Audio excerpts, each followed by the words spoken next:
Today's show is sponsored by the ABV Network Merchandise Shop. Pick up your logo merchandise by heading over to abvnetwork.com, clicking on Shop, and start filling your basket today. We are also sponsored by the Bar to Go. The Bar to Go offers a fully customizable carrying case that allows you to take your favorite distilled spirits or cocktail ingredients with you. Whether you're looking for something for yourself, a customized gift, or logoed items for your business gift shop, the Bar to Go can help. Check them out at thebar2go.com. That's the number 2 in the Bar to Go. Don't forget our friends at Neely Family Distillery now ship their unique distilled spirits directly to you. To order yours, simply call 859-394-3258. Tell them the ABV Network sent you. And now, on to the show. Let's drink!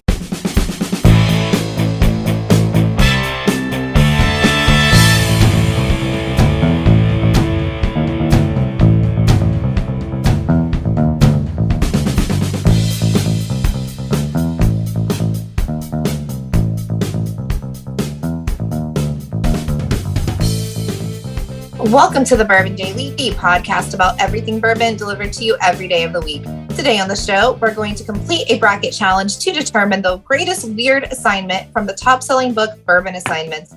My name is McNew. Please join me in welcoming my co-host, Steve Akeley, along with our special guests, Lori Mangum, Jim Bosnat, and Danny Kennard. Hey, gang, what's up? Hey, everybody. Hey. Hey, so yeah, we're going to have some fun today. We're going to be talking about some of the assignments from my book and decide which is the best of the kind of the weird ones. There's some pretty straightforward stuff, but there's some things that are a little weird in there. So we'll do the best of the weird ones, but we'll get to that after the break. For right now, Danny said there's something he wanted to talk about. What is that, Danny? Okay, I have a question for everybody. The holiday seasons are coming up. I know turkey is the biggest subject on everybody's timeline. So which way would you prefer to cook it? Would you prefer to cook it in the oven traditionally? Would you prefer to, which most of us have, at least I would say at least 80% of us have some type of smoker, grill, something to grill it or smoke it, or would you rather kind of air fry it? Mm-hmm. So that's just my question on how would you prefer to do this year's turkey? Okay. Now this year we're talking about a Christmas bird here because we are recording this before Thanksgiving, but as you listen to this, it is December 15th. So, but many people do bird for Christmas as well. I'll say this. I do like smoked turkey and all that, but I don't want to mess with that stuff on Christmas myself.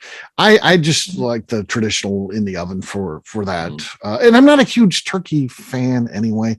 So it's more about just getting through it. I can smoke some really cool stuff and do some cool things on on my grill as well. But I think for that would be an example where I just don't want to mess with it. That's me though. Okay. Well, I prefer to smoke my own turkeys. Okay. We usually come back to you last, but that's okay. The format of the show has been changed. Okay. McNew, how about you? What would be your preferred way? I am with you, Steve. Like, you just kind of baste it, throw it in the oven, tell it to have a good day, and do all the other shit you have to do. Like, I don't want to be caught up with a deep fryer or smoking it. I don't want to pay attention to it. You know what I mean? Yeah, if I was going to a party, I might like the other ones. I might like a deep fried one or something, but I agree with you on this one. Yeah. Okay. Lori, how about you? Yeah, I'm also not a gigantic turkey fan. Yeah. And nobody in our family is huge about it. So we don't want to have a ton of leftovers. And those birds are usually huge. Yeah. So we tend to do like a large turkey breast. Yeah, that's what we started doing a couple of years ago too. It's just easier, right? We put it in the crock pot with some water, a whole stick of butter, and some salt, and just let it go. And is it good? Is it good? It's amazing. Yeah, it's super moist. It's awesome. That's actually interesting. I would like to actually hear about that a little bit more. Yeah, that does. You can add other spices and get crazy if you want to. All right. That sounds interesting. It's nice and juicy. All right. That's not a bad idea. Jim, how about you? You're a pretty good cook, so I could see you kind of getting into this, or maybe you're not into the idea of doing it on the holidays. So that'll be the interesting wild factor here. I have no doubt you could do something pretty cool, but we're talking specifically about Christmas Day. Are you willing to get out there and smoke something or do something like that on the grill? Tell us. I typically do two turkeys, two small ones. I'll smoke one for, get up and put on the smoker at 5 or 6 in the morning, let it go. And then I deep fry. I don't air fry, but I'll deep fry turkey, which, takes like 20 minutes, which is great. That's the best thing about deep frying turkey. It doesn't take any time. Like, you're done. And they're always moist. I don't care what you do to it. You can't dry out a deep fried turkey. So I typically do one of each and go from there. But, I do love to cook. So it's not, to me, it's enjoyable. It's not a chore. Well, I know why Danny likes to do it too. First of all, it gets him away from the party. He gets to go out and just drink as he's working on the bird. I can't leave the smoker here. I'm sorry. I'd like to be inside hanging out with the family, but I have to be out the bird. Yeah, I got to be out with the bird out here. Yeah. So that I know what Danny's doing. Please, Danny, you're not fooling. I am curious that Danny said air frying. We have a huge air fryer now because I love it. How the hell do you get an air fryer big enough to put a turkey in? How long does that take? Do the breast. Because what you do, McNew, is instead of the old-fashioned deep fryer that you used to have to do with people always burn down their house with it. Yeah. Oh yeah. They have what they call the Big Easy. It's a infrared deep fryer type thing. It's an oilless thing. Interesting. So it costs between if you go to Home Depot, it's between the last time I bought it and I've seen prices, depends on the time of season. I've seen it from $99 to $120.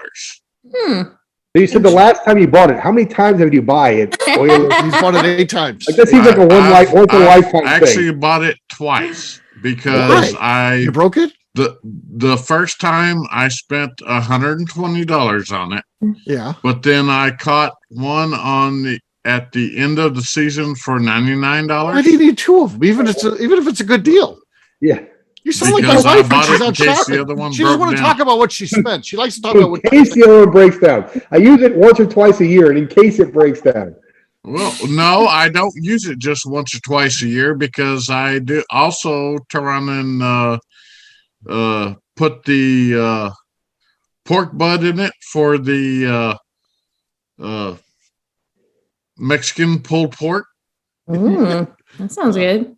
It does sound good. Yes. I use the enough to need 2 infrared deep fryer throughout the year. Yes, well, he only uses one. He bought the second one in case the first one breaks down. Yeah, right. It's not, but I've used $20 off. It's a good deal. Right, but but this one, the original one that I have bought, it's lasted me 6 years, and I didn't expect it to do that. Okay, yeah. So it's like my dad. He would always, if he liked a pair of shoes, he bought 2 pair, and then he would have the next one ready to go. It was on deck. He always wearing the ones on deck. Just in cases. Yeah, he was ready to go. All right. Well, guess what, gang? It's time to drink. What is everyone drinking? Let's start with Jim. Jim, what do you got?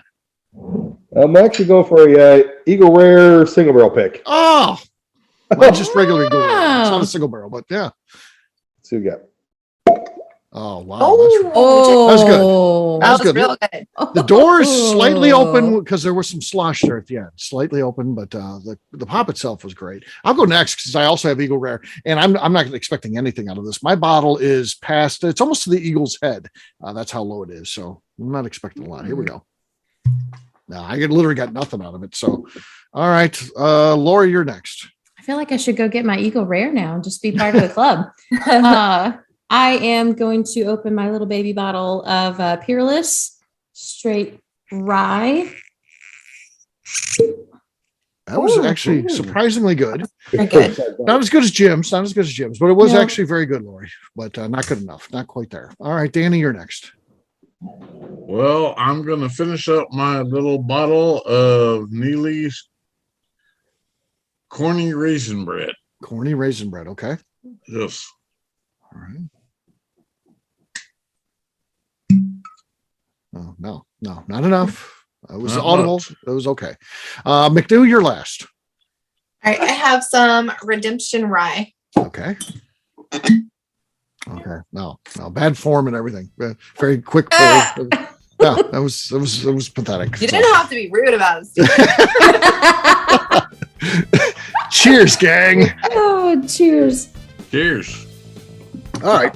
We'll take a quick break. And then when we come back, we're going to be talking about the weirdest assignments from this book, the best-selling book, Bourbon Assignments.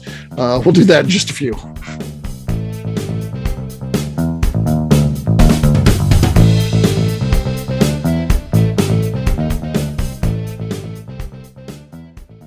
Hello, this is Steve Akeley, owner of the ABV Network, and I'm excited to announce a brand new partnership with Leatherwood Distillery in Pleasant View, Tennessee. Many of you have perhaps heard of Leatherwood via our co-host on the Bourbon Daily, Kaylee Baker, who works there. Well, they're now an official sponsor of the network, and we look forward to everyone getting to know a little bit more about them. Company founder Andrew Lang brought his brewing and distilling hobby with him during his years of service as a Green Beret in the United States Army. Whether he was at his home base of Fort Campbell or during tours of duty in places like Italy or Afghanistan, Lang distilled whatever was available to him locally. We are excited about getting to know Andrew Lang and his team better via our programming and are planning a trip down there for the ABV Network crew very soon. In the meantime, check them out at leatherwooddistillery.com, where they will ship bottles directly to you, including their special Remembering 9/11 series, which is raising money for military charities. Seriously, get out there, buy some bottles, help a good cause, and let us know what you think. We're really excited about this partnership. Hello, this is Steve Akeley, owner of the ABV Network, and let's talk for a moment about our sponsors, the people that make this show happen. First up is our friends at Moonshine University. In 2017, I completed my Executive Bourbon Steward certification at their office in Louisville. The information I learned through lead instructor Colin Blake and their team there is something that I continue to draw upon frequently in my role at the ABV Network. It truly is the standard of establishing a benchmark of knowledge of the bourbon industry. From history to production to brands and people, it's all there. Check out their full listing of programs, including Executive Bourbon Steward Certification, production classes if you're considering starting a distillery, and much more at moonshineuniversity.com. I also want to talk about Neely Family Distillery. Back in May of 2018, I met Royce Neely at Limestone Branch's Craft Bourbon Festival. It ended up not only being the start of a great friendship, I started to truly learn about what makes craft whiskey so amazing. You see, I had been a bourbon drinker for over 30 years at that point, and like many people who had been drinking bourbon a long time, I was hard-coded into thinking big bourbon was where it was at and craft was on a journey to get there.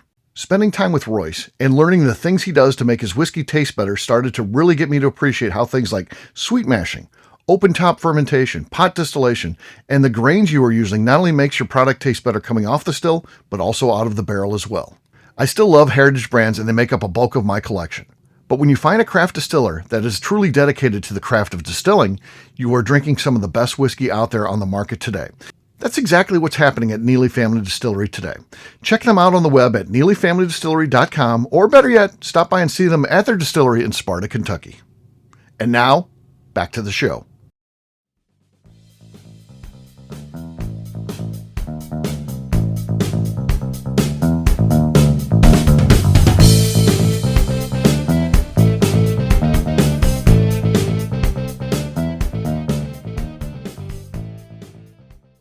Hello, this is Daddy Kennard, and I'm recording on the ABV Network. Welcome back to the Bourbon Daily. Today we're talking about the weirdest assignments from the best-selling Bourbon Assignments book by our very own Steve Akeley. Yes, we are. So here are ones that I thought kind of stood out as a little bit weird or maybe funny. So the first one is the eat a tinfoil sandwich. Again, I'm fascinated by this. When I go to Kentucky, every gas station, it's not just the pre-processed stuff they put under a heat lamp, which I find that's like what we in St. Louis. They might have a breakfast sandwich, but it's under a heat lamp. They're not doing anything. There's actually people cooking at a gas station. And then they wrap them up in tinfoil and you buy them and they're delicious. And I don't know. I'm fascinated by that. I think it's awesome. So that's one of the assignments. Get a selfie with Miss Becca Sue. Maybe my favorite assignment in the whole book. It cracks me up the fact that people are going in there and and asking her to take her picture with her. It's so great.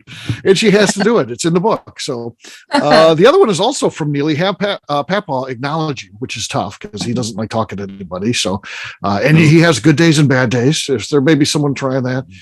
And he was hot about that. When he saw that, first of all, he's mad that he's in the book. And then he was mad that you only get 1 bonus point for doing that. He said it should be worth at least 6 points. So, so just made him mad in general. Another one I like is get a photo with the Old Forester water tower. So I like that thing. I don't know if everyone else does, but I sure do. I even have a replica of it at my house. Too. Yeah. I love it. I think it's cool. Another one that seems to be a crowd favorite is pose with Colonel Sanders. I've seen a lot of people do. I've never seen any of our group, the people that I hang out with, pose a photo with that Colonel Sanders from the Visitor Center in Louisville before. Wait till you see mine. Yeah. Okay, I got to see it. Yeah, now I see a lot of people do it. No one was doing it before. Now everybody's doing it. Say hello to Kelly Ramsey at Art Eatables. So that's again, those kind of ones crack me up where you have to, the people aren't expecting it. The first thing they hear about it is when someone comes up and says, hello, I saw this in this book and I have to do that. And Kelly's like, what? I'm in this book. But now she bought books for each location, which worked out really well. So she liked it. So that's cool. Yeah. So they're selling them at Art Eatables now. So support local, buy it from Kelly.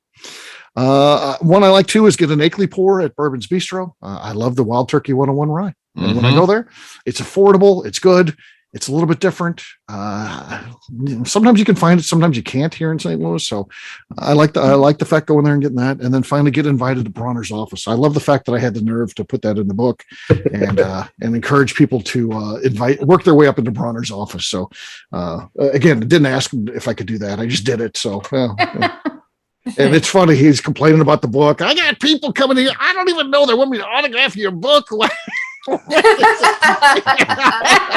I love it. I said, you do realize every one of those people in the book, they might not even have come here without that book. So that's a good thing. So yeah. You even sounded a little like it when you did that was my broader invitation. Yeah. He's like mastered that invitation. It's not the first uninvited people in Bronner's office. So let's yes. So that's here's going to come out here. So the picture with Colonel Sanders is also with the picture of the Old Full Water Tower. The tinfoil sandwich goes with the Akeley Pour at Bourbon's Bistro. Then we got Bronner's office and saying hello to Kelly at Art Eatables. And then finally the selfie with Miss Becca Sue versus getting Papa to acknowledge you. So both the Neely ones end up in the same bracket. That's interesting. Round one, Danny, you're first. What do you think is the best of the weird? Was we're trying to get here, the best of the weird. Posing with Colonel Sanders or the photo of the water tower? Again, kind of a selfie type of thing. You want to get it in the background. Sometimes you may want to pose. You want to get the whole thing. Maybe have someone snap a photo. It's not necessarily a selfie, but photo with that. Let's see here. Like I said, I'm planning to put my own spin on the Colonel Sanders thing. Okay. And everybody will find this out in the end. All right. Danny's actually nude in his photo, which is weird. Yeah. No, I am not nude. So Bill Cumberland had pants on, but Danny went.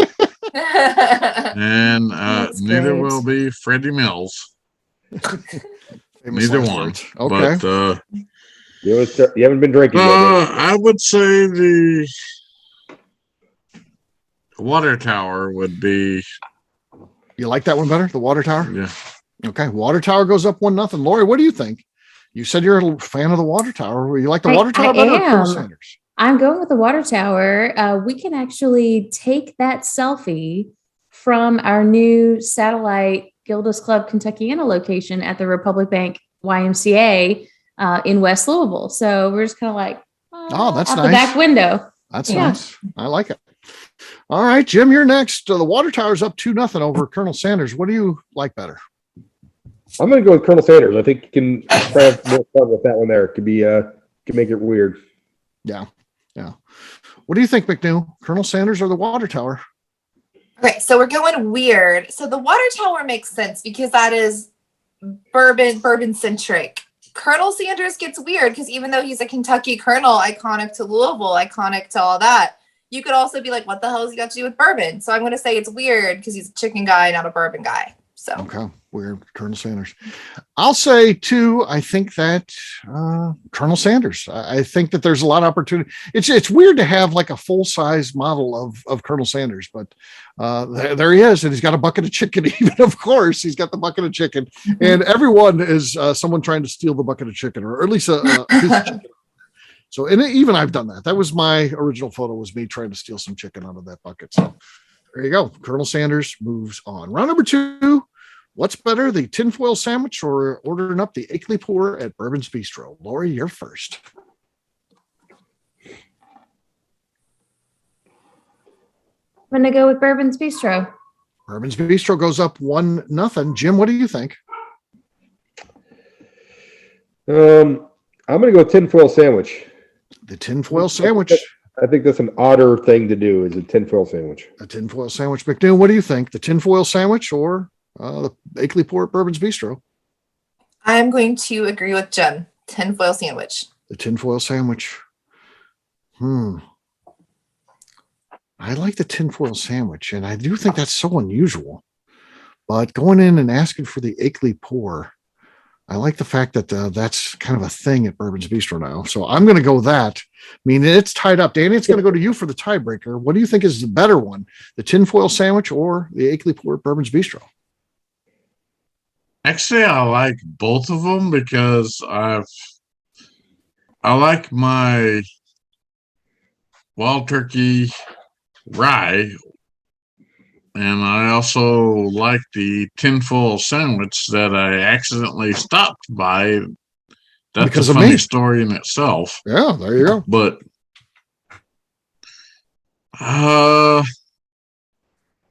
I would say the more weird one out of everything would be Yes. the Steve Akeley Pour. Okay, the Steve Akeley Pour. All right. All right, that moves on. All right, next up is getting an invitation to Bronner's office or saying hello to Kelly Ramsey at Art Eatables. Round number 3, Jim, you're first. What do you think is a better one here? I'm going to go getting the invite to Bronner's office just for complete strangers to try and get to his office. I think it's fantastic. I wouldn't even know anything about it without the book. They're like, wait, you got an office here? Going and saying hi to somebody in an establishment is cool and all, but just like trying to get into his office, which isn't down in the restaurant itself, whatever. That's right. Fantastic. And I just love to see Bronner get aggravated on a Saturday when it's busy as hell. He's got like 5 or 6 people the day trying to go up to the office, trying to get their points. So, yeah. All right, McNew, how about you? What do you think? Bronner's office or saying hello to Kelly Ramsey? So I love the awkwardness that is about to happen. So yeah, you can walk in and say hello to anybody and they're gonna be like, hey, hi, thanks for saying hi. And Kelly's really nice. So I want to see how people act. Are they just going to be bold and be like, hey, dude, can I see your office? And Bronner's going to tell them to go fuck themselves? Or are they going to be like real creepy and cringy and like, you know, like trying to like buddy up to him all night? Like, I want to see how weird it can how get. They're playing it out. Right. Love trying to get into Bronner's office. Yeah. Oh, so and I'm going to have to agree. I think the Bronner's office is a classic. I mean, it's a little invasive. He's literally going to be like, I am never speaking to Steve Akeley again. This poor man. I guess, Steve, what's the worst story he's told you so far? Has there been anything kind of crazy that's happened so far that he's told you, or just no? The people are trying to come in and ask for his autograph in the book as a bourbon celebrity, so they know they have the book. And he's like, I think they're trying to get invited to the office. And I'm like, yeah, I think so. He hasn't really had anybody demand to go up to the office. Yeah, they're asking for his autograph in the book and stuff like that, which lets him know that he has the book. And of course, he knows what's in the book. But he needs to play it up. He needs to have like, hey, next Saturday is come see Bronner's office day. Right. Bring your book. And sell tickets. Yeah. Or do like a slow night. Hey, Thursday night, come see Bronner's office and play it up and like. Yeah. Right. He can totally ticket this and make it advantageous for him. Yeah. So, I envision it like a secret speakeasy sort of situation where like he posts clues on social media. You have to like guess the password to get into Bronner's office. That would be fun. That's fun. I like that. All right. Well, here's where Bronner's office moves on. So the last one to get to the final 4 here is a selfie with Miss Becca Sue or have Papa acknowledge you. What do you think, McNeil? Okay. So Becca might get annoyed at this, but she's going to be a sweetheart and just be like, okay, let's take the damn selfie and go about her day. Papa's moody. Like Papa is like a cat, right? Like some days he might want to see you. Some days he'll tell you to go fuck yourself. Like I am the Papa thing. That's going to be the weirdest for people. Going to be the hardest for people. I like what you're saying. I just can't get convinced because I see so many people do this at this point. Because I go in, I hang out at Neely a lot, and we had like a group the other day came in and they got the book and they're getting the photos. And I see Becca putting her arm around somebody and smiling. I'm like, she's not really smiling. She's got to do it. I love the fact she has to do that.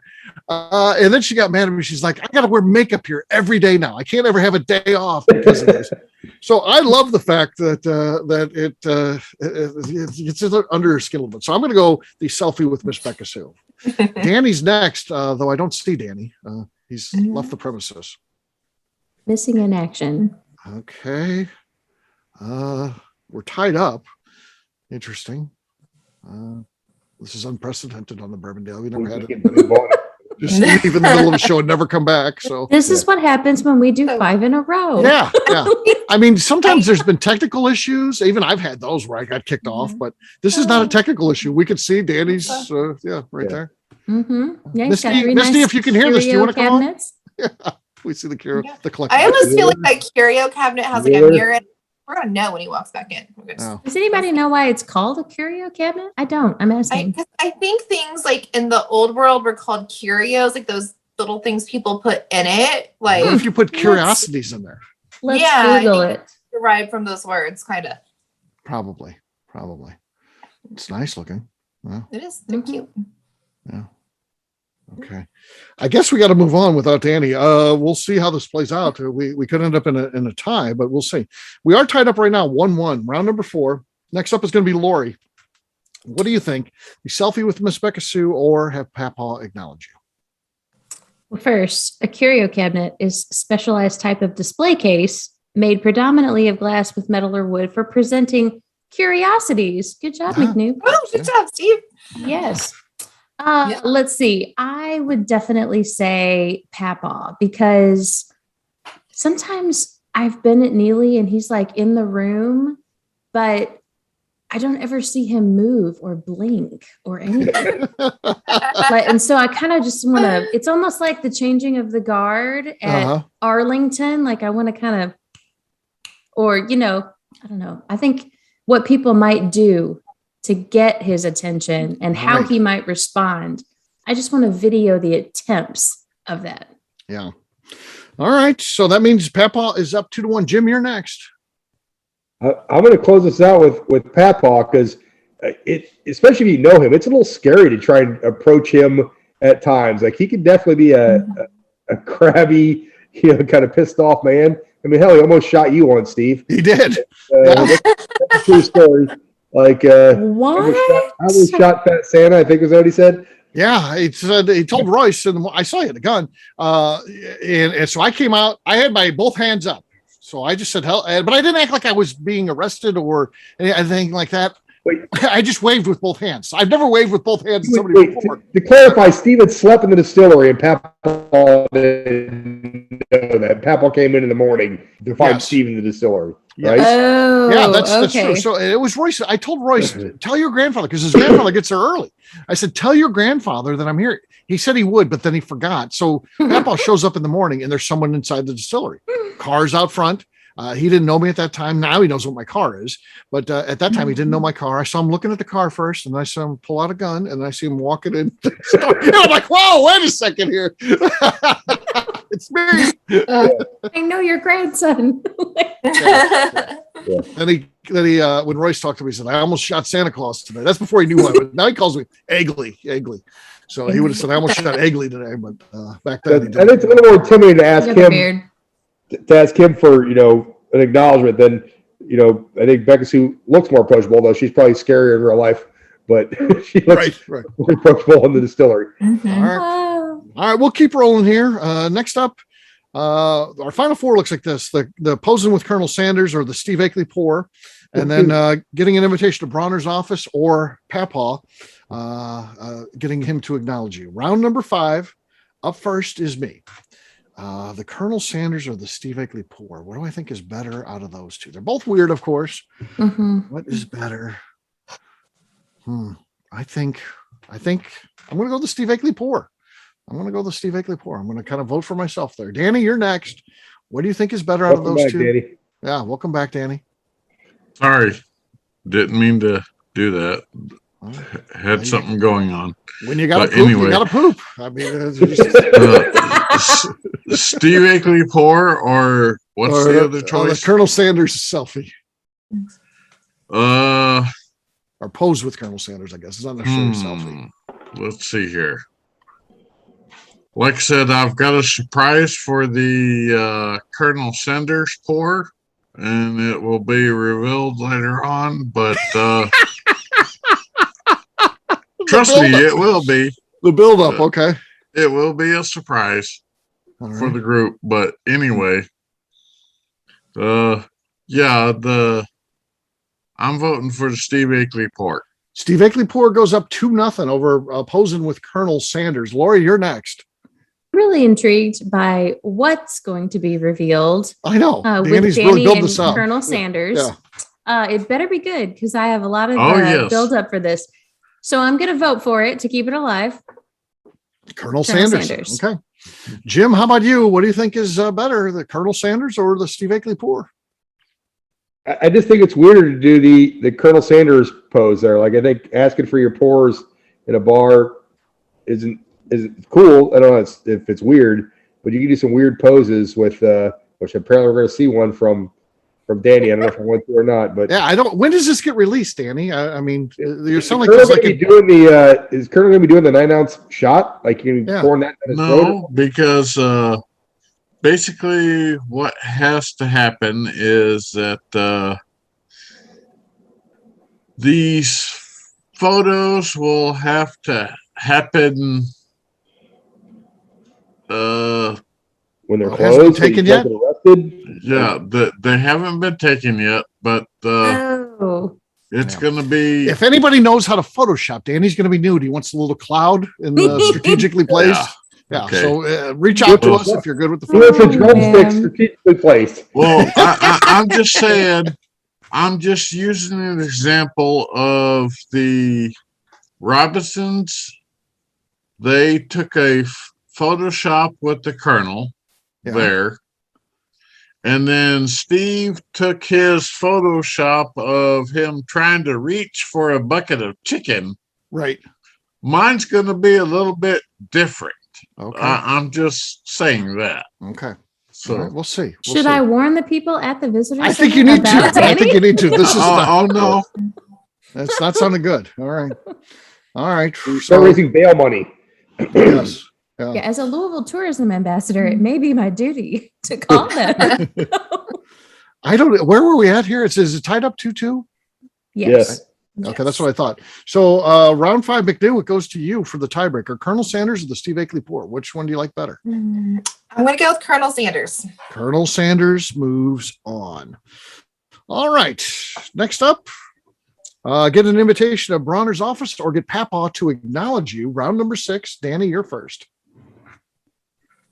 Well, the thing I think is the most weirdest is because I'm Egley's friend. Egley has gotten me very far with Papa.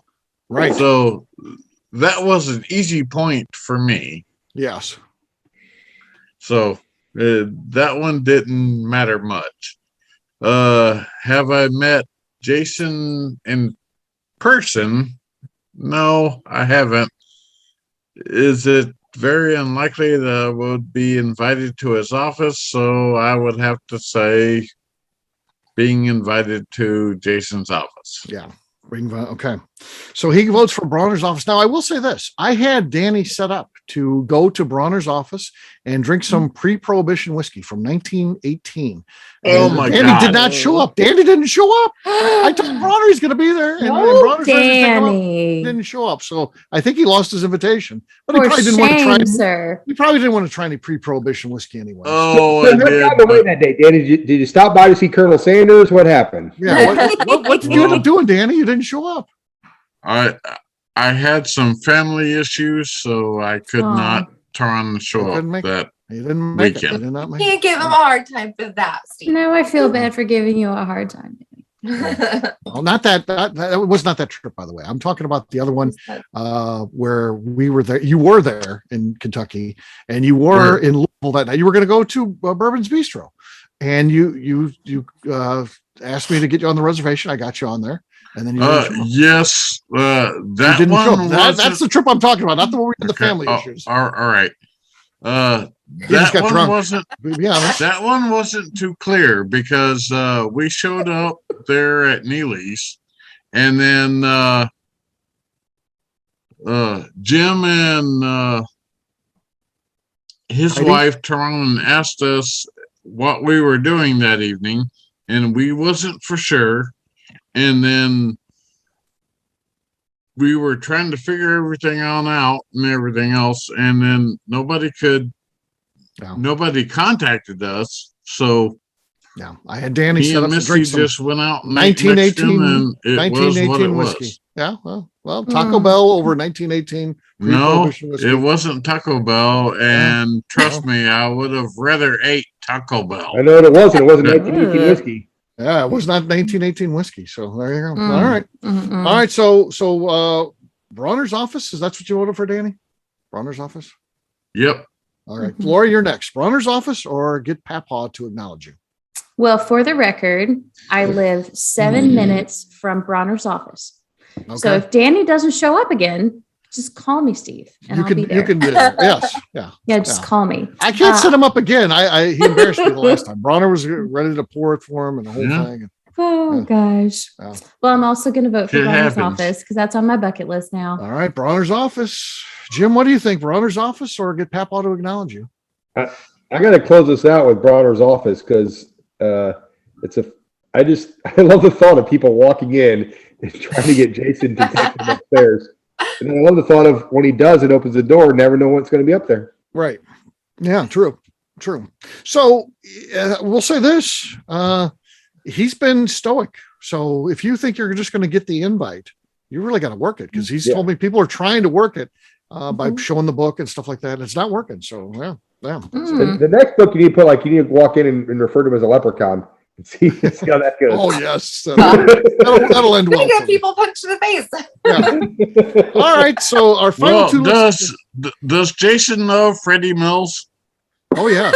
Everyone knows Freddie Freddie Mills. Mills. So I may have a little edge there, maybe. I don't think. No, I think that hurts you because there's no way he's going to pour 1918 whiskey for For Freddie Freddie Mills. Mills. Yeah. It's a waste. We want you to remember it. I mean, imagine the shape you were in last time you went Freddie Mills on this, Yeah. and then be like, "Oh, here's some really exquisite whiskey, Danny." You would have Yeah. drank it. You would have been like, "Oh, yeah." Like, I'm just gonna take a shot. Gonna be Yeah. fine. Yeah. And then the next day, well, what happened last night? Huh? Well, you drank some whiskey from 1980. Yeah, he could have poured you whatever that dice drink that you can't Yeah, stand. you'd have been like, Oh no! You you'd thought have it been was- chugging that. Well, you'd be like, oh, that's the Trust me, best thing I Jim. ever had. Do you want a bottle of this tumbling dice? I'll give it to you. I will give it to you. There you Seriously. go. There you go. I'll make Manhattan with it. That's fine. Give it to me. All right. Round 7 looks like this: Colonel Sanders posing with him for a photo, or Bronner's office. Round 7. Lori, you're first. Bronner's office. Bronner's office goes up 1-0. Jim, what I'm do you gonna think? do it. Colonel Sanders or Bronner's office? I still got to go Bronner's office. I would love to sit there on a Saturday and just watch him have to fend off people trying to get to his office. That'd be Oh, fantastic. yes. All right. McNew, here's where we're at. Colonel Sanders is down 2-0, but he has life in this game. What are your thoughts? Okay, so I have seen Bronner's office. It is impressive, but I love the awkwardness of people either being brazen or people being awkward and just.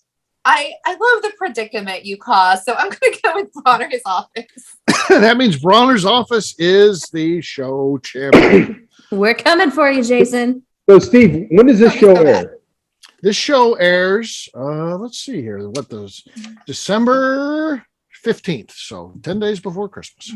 So remember, folks, on December 19th, if you go in and ask to see Bronner's office, he'll gladly take you up there after, the show comes on. So just everybody go in on the 19th, that Friday night, and ask Jason, hey, can we see your office, please? Sure. Have a copy of the book with you, though, please. Yeah, have a copy of the book with you and say, the ADD Network sent you, and they said you give them a tour of the office. Oh, no, not again. I'm just going to wait for him to set up like a little fake office somewhere. He's going to be like, yes, yeah, here's my office right here. This booth. Yeah, that's where I sit. Yeah, there's nothing to see. So it's going to be the stall in the men's room. He's going to be it's like, here you go. Right. Jason's office. Jason's office. There you go. All right. Well, we'll wrap this one up as we always do by talking about where people can find us. Danny, we'll start with you. Where can people find you? You can find me on Facebook at Danny Kennard. All right. Lori. You guys can find me on Instagram and Facebook at Spirited Curves. All right, Jim. Find me on Facebook at Jim Fosnut or on Instagram at FozJim, FAZZJIM. All right, McNew. I am on Instagram at McNew ABV. All right, for me, I'm an easy guy to find. I'm at Steve Akeley on Twitter, Instagram, or Facebook. I've got a website, steveakeley.com. We've also got that company website. That thing's abvnetwork.com. Check it out because everything that we do is out there. Previous shows, blogs, so much more, abvnetwork.com. McNew, anything else to say before we get out of here? I'd like to remind the audience to please give us a 5-star review. That includes comments. It helps new people find the show, which is very important to us. And if you like what we're doing, we ask that you please visit our Patreon page at patreon.com/the Network. All right, great job today, gang. For our audience, we'll have a brand new show for you tomorrow. Looking forward to that. Until then, take care, everybody. See ya. Bye. Cheers. Later. Peace.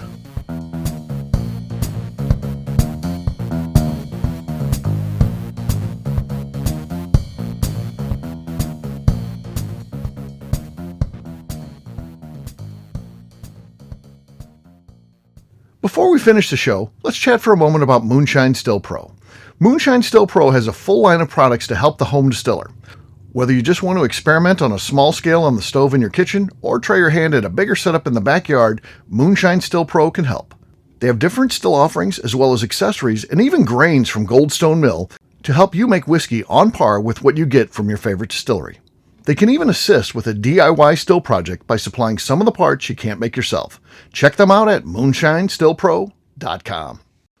At the ABV Network, we're lucky enough to have some great friends. Amongst those friends is the Goldstein family, owners of Goldstone Mill.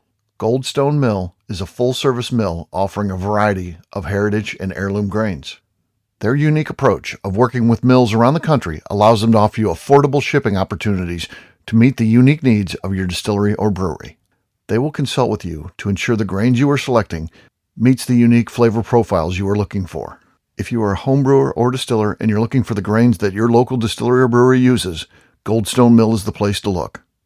Check them out on the web at goldstonemill.com, call them at 217-254-6613, or shoot them an email at hello@goldstonemill.com. The Bourbon Daily is part of the ABV Network. For more information or to become a sponsor, please visit abvnetwork.com. Thanks for listening and cheers. This has been a Steve Akeley production.